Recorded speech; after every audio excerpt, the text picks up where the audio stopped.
the next mechanism, that is the permanent and the long-lasting mechanism for maintenance of the acid-base balance, is by the kidneys. So the renal mechanism of acid-base balance regulation is very important, because if your buffer, which was the first line defense mechanism which acts within minutes, then comes the lungs, that is by respiration with regulating the hyper and hypocapnia, which can only be longing to around 2 to 3 days. Then comes the final and the permanent mechanism, the renal mechanism. So we'll be knowing the concept of how is your kidneys maintaining the acid-base balance by different types of by various 4 mechanisms. So we have in total 4 mechanisms by which the kidney maintains the acid-base balance, and those 4 mechanisms are tabulated as: the first one, which is a very important one, is there is the net excretion of protons. That is,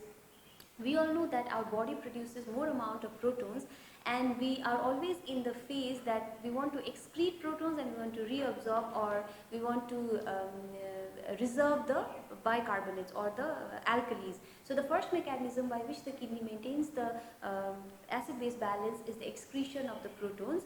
The second one is the reabsorption of the bicarbonate.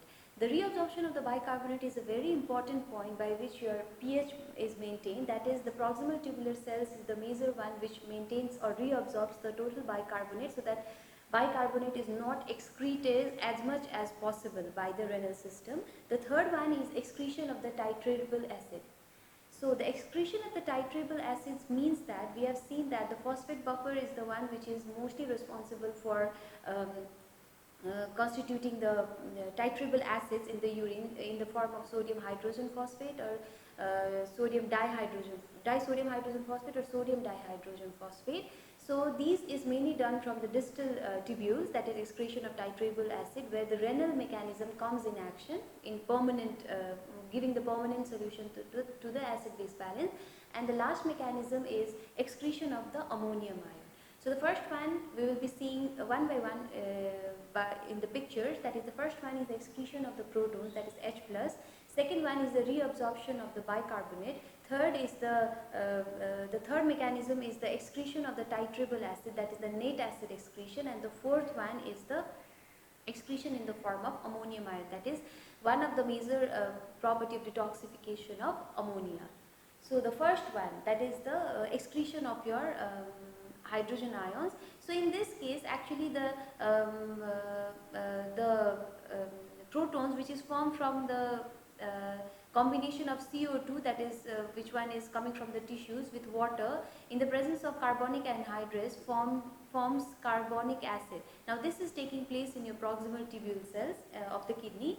So by breaking down into bicarbonate and this protons, this bicarbonate, they are recovered in the plasma. That is, all of this is reabsorbed, and so that the bicarbonate is there as forming the alkali reserve. But the proton which is formed here, we want it to be excreted. Now it does not happen at once, because there is sodium hydrogen exchanger which exchanges protons in place of sodium. So the sodium in the tubular lumen, they are exchanged in the place of hydrogen, that is the proton. So due to which the protons which was there in the proximal tubular cells, formed by the dissociation of your carbonic acid, are excreted, and this H+ is excreted in the urine in the form of dihydrogen phosphate, or in the form of ammonium ion, in the form of other acidic substances. So in this way, the first mechanism by which the kidney maintains the acid-base balance is proton excretion. Here the net absorption is not as much as in the next mechanism of the net absorption of bicarbonate is less compared to the excretion of your proton.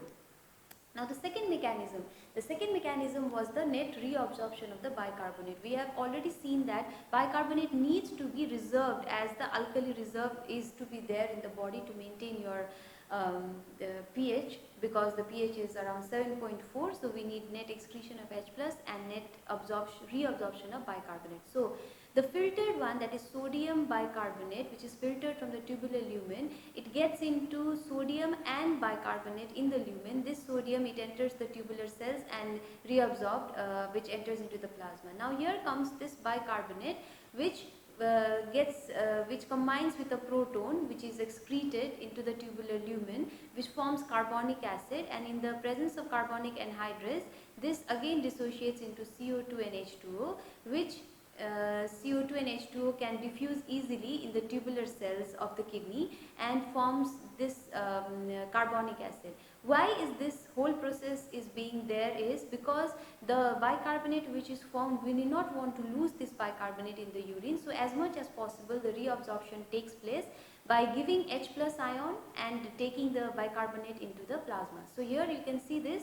So the bicarbonate which was filtered from sodium bicarbonate, the sodium is reabsorbed, the bicarbonate still moves ahead in the tubular lumen by combining it with one molecule, one proton, forming carbonic acid, which dissociates and ultimately forms bicarbonate plus proton in the tubular cells. Here you can see these cells at the tubules, proximal tubular cells, and this bicarbonate is again reabsorbed and the H plus is excreted in the urine. So by this way, the second mechanism, that is very efficient reabsorption of bicarbonate, is the second mechanism by which kidney maintains the acid-base balance. Now the third mechanism. The third mechanism was the excretion of the titrable acid. So kidney is the organ which maintains the which causes the acidification of urine, and the major acid which is there, which contributes to the acidity of the urine, is dihydrogen phosphate, and that comes from your by the buffering action of your phosphate buffer. Here you can see here disodium hydrogen phosphate. Here it is a base. So this gets in this breaks down into sodium, which is reabsorbed into the through a tubular cell to the plasma, forms sodium hydrogen phosphate. It gets one proton in the tubular lumen, forming sodium dihydrogen phosphate, and it is the acid, because if you can see the pH of it, it is 5.4 in contrast to the one which was in the initial phase, the compound. So disodium hydrogen phosphate, it is a base.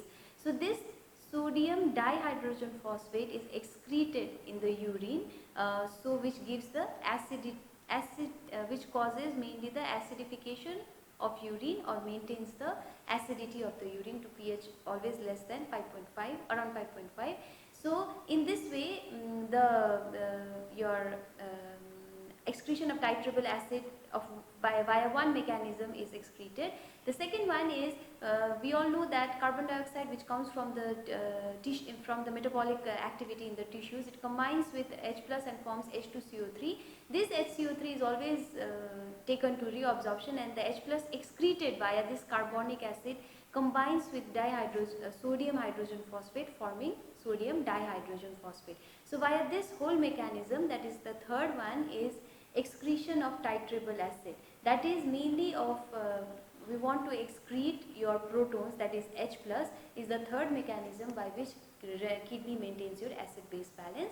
Last one, that is the fourth mechanism, is the excretion of your ammonium ions. We all know that ammonia was Now the last mechanism is excretion of the ammonium ions. So we all know that ammonia is a very toxic substance, which we have known in the urea cycle and the protein catabolism in our previous class. So this ammonia needs to get rid in the body. So that is mainly through majority of the ammonia is excreted in the form of ammonium ion. Now how it happens?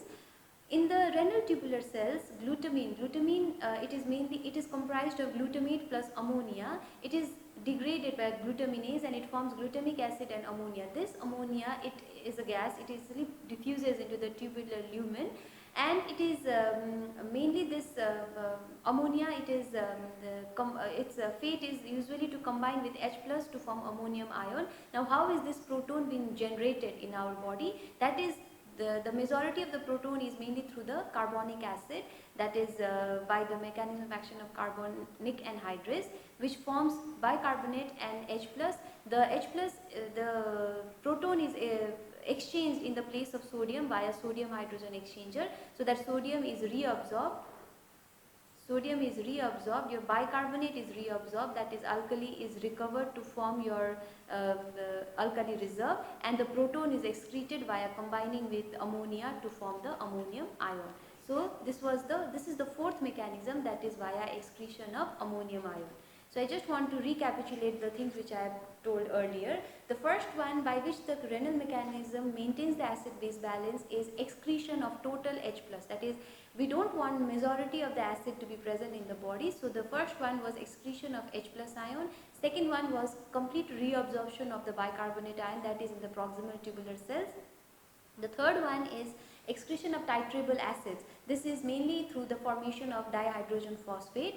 And the fourth one is excretion of the ammonium ion, that is we want to get rid of ammonia, which combines with the H+, which is mainly excreted into the tubular lumen, forming the ammonium ion. And all of these is giving the acidity, that is the urine acidity is mainly through the excretion of your proton combining with hydrogen phosphate or your ammonium, forming the giving the acidity to the urine. So in a nutshell, if you describe the buffering and your other mechanism by which your pH is maintained, is the first one is, in the normal we have a pH of 7.4, where your bicarbonate to carbonic acid ratio is 20:1. It is always you have base higher than your acid, and if there is any abnormality, if the bicarbonate is less or carbonic acid is more, or carbonic acid is more, bicarbonate it is less, or vice versa, there can be a condition known as acidosis or alkalosis. So the first thing that comes in action is your buffers, the most potent one being the bicarbonate buffer, the second one being the phosphate, third protein and hemoglobin buffer. If it does not leads to the normalization of the pH, the second one comes, that is the your respiratory system via lungs.